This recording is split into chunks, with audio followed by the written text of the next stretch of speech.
एक tax payer को कितने साल तक इनकम टैक्स में नोटिस आ सकता है?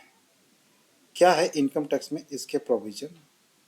अगर किसी टैक्स पेयर ने इनकम टैक्स में कोई इनकम नहीं दिखाया हो या उसने इनकम टैक्स रिटर्न फाइल ही नहीं किया हो, तो इन सब सारे सिचुएशन में उसको कब तक नोटिस इनकम टैक्स डिपार्टमेंट की तरफ से आ सकती है? क्या है इसकी टाइम लिमिट? आइए एक एक करके समझते हैं। तो सबसे पहले जब भी आप आईटीआर फाइल करते हैं तो आपका आईटीआर प्रोसेस होता है अंडर सेक्शन 143(1), जिसको बोलते हैं इंटीमेशन। जब आपको पास इंटीमेशन आता है तो उस इंटीमेशन में लिखा रहता है कि आपको कोई टैक्स पे करना है या नहीं करना है।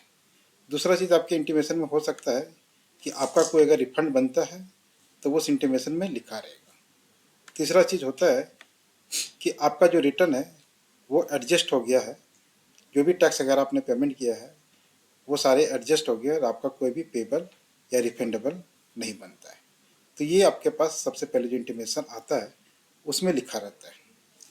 जब आपका इंटीमेशन प्रोसेस हो गया और बाद में कभी भी असेसिंग ऑफिसर को ये लगता है कि आपने जो इनकम दिखाया है वो कम दिखाया है, आपने जो लॉसेस क्लेम किया है वो ज़्यादा क्लेम कर लिया है, या तो आपने जो टैक्सेस पे किया है वो कम किया है जितना पेमेंट करना चाहिए था, इन सारे सिचुएशन में इनकम टैक्स डिपार्टमेंट स्क्रूटनी करती है, जिसको बोलते हैं स्क्रूटनी असेसमेंट। और ये असेसमेंट किया जाता है सेक्शन 143(3) में, और इसकी नोटिस भेजी जाती है सेक्शन 143(2) में।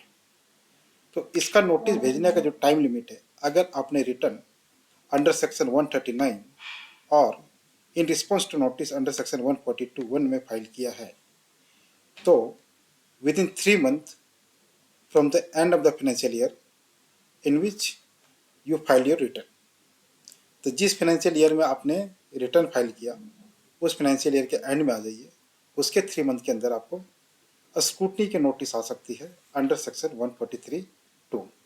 एक एग्जांपल के थ्रू इसको समझ लेते हैं। मान लेते हैं कि फाइनेंशियल ईयर 23-24 या 23-14 लिखा गया, ये 23-24 होगा। मान लेते हैं फाइनेंशियल ईयर 23-24 की रिटर्न आपने 31 जुलाई को फाइल किया, तो ये फाइनेंशियल ईयर 23-24 का आपने 31 जुलाई को फाइल किया, तो ये फाइनेंशियल ईयर एंड होता है 31 मार्च 2025।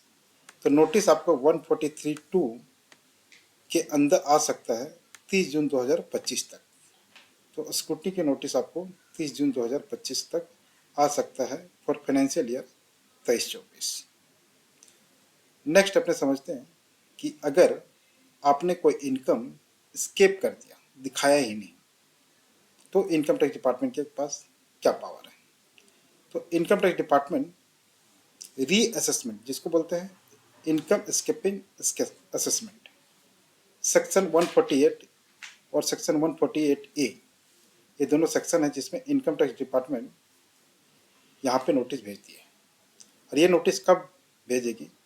तो एक सेक्शन होता है 148A जो बोला जाता है शोकॉज नोटिस। अब शोकॉज नोटिस में अगर डिपार्टमेंट के पास ऐसा इंफॉर्मेशन है जो सजेस्ट करता है कि income chargeable to tax has escape assessment, मतलब ऐसे इनकम जो चार्जेबल थे बट आपने उसको आईटीआर में नहीं दिखाया उस रेलेवेंट असेसमेंट ईयर में, तो आपको डिपार्टमेंट 148 के अंदर एक शोकॉज नोटिस भेजता है। अगर शोकॉज नोटिस का आपने रिप्लाई कर दिया और अगर वो सेटिस्फाइड तो केस वहीं ड्रॉप हो जाता है, अगर वो सेटिस्फाइड नहीं है तो 148 का फिर नोटिस भेजा जाता है और उसका असेसमेंट सेक्शन 147 में किया जाता है। तो यहाँ पे जो टाइम लिमिट दे रखी है गवर्नमेंट ने, तो 148A की अलग टाइम लिमिट है और 148 की अलग टाइम लिमिट है।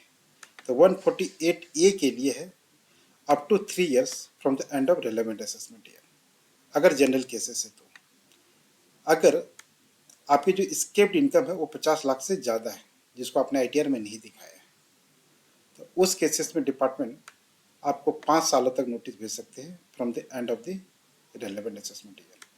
ये नोटिस जो भेजने का टाइम था ये था शोकॉज नोटिस 148A। जब 148A का सारे कंडीशन सर्टिफाई हो जाते हैं तब सेक्शन 148 में नोटिस भेज के 147 में केस खोला जाता है।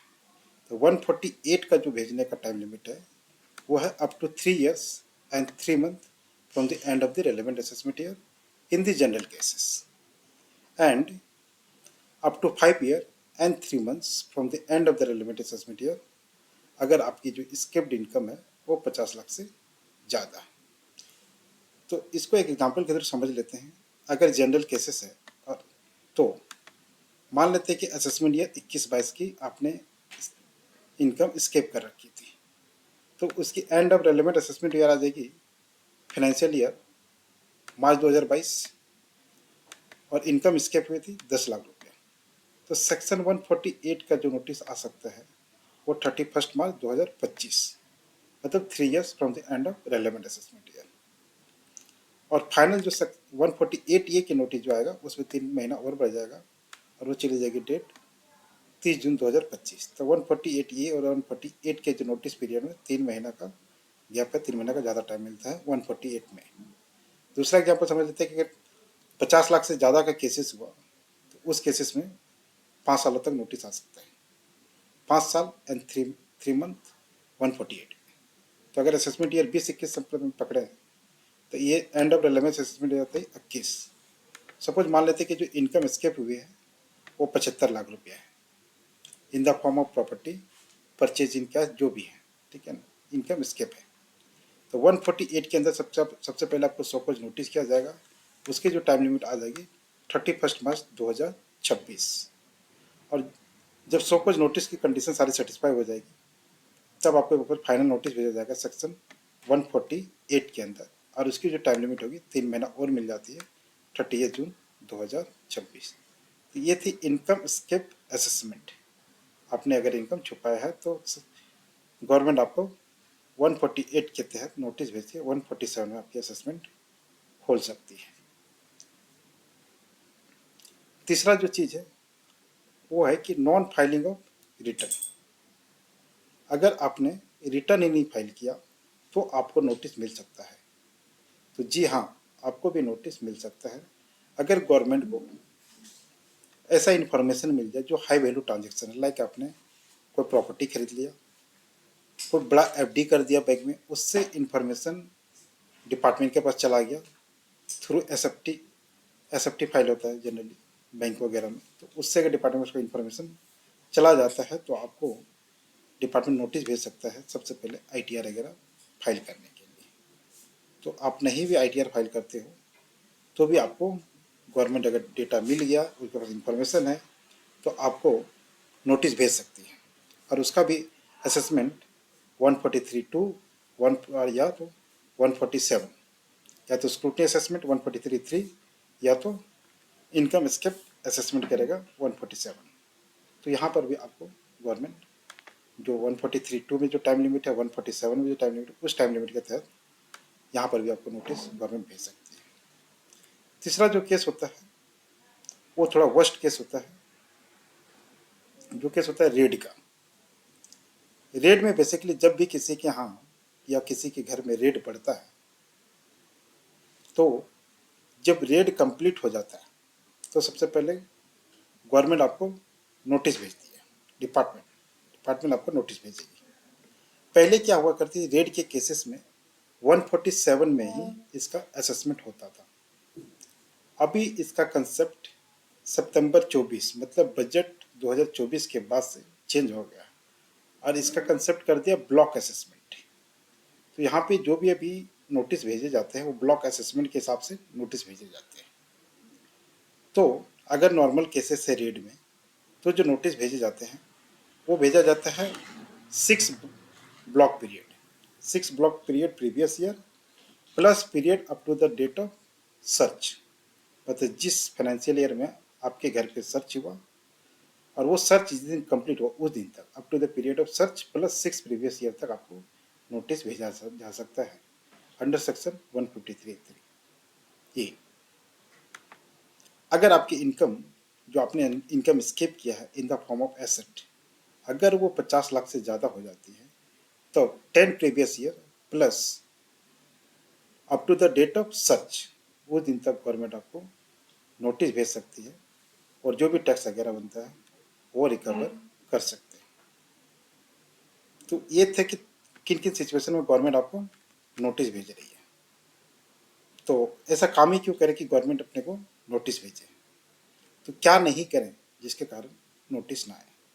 How to avoid notice. तो सबसे पहले तो आप अपना ITR फाइल कर दीजिए, जो भी इनकम वगैरह है प्रॉपरली दिखा दीजिए। Always check your form 26 ES AIS TIS को हमेशा मैच करवाएं जब भी आप ITR फाइल करें। AIS TIS और 26 ये तीनों इंपॉर्टेंट फॉर्म है, तीनों से मिसमैच नहीं आना चाहिए, नहीं तो आपके पास नोटिस आएगा ही आएगा। जो भी हाई वैल्यू ट्रांजेक्शन है उसको जरूर डिस्क्लोज करें, तभी आपको नोटिस नहीं आएगा। तो वीडियो को यहीं पे एंड करते हैं। वीडियो अगर अच्छा लगा तो लाइक एंड सब्सक्राइब जरूर कर दीजिएगा। तब तक के लिए जय हिंद।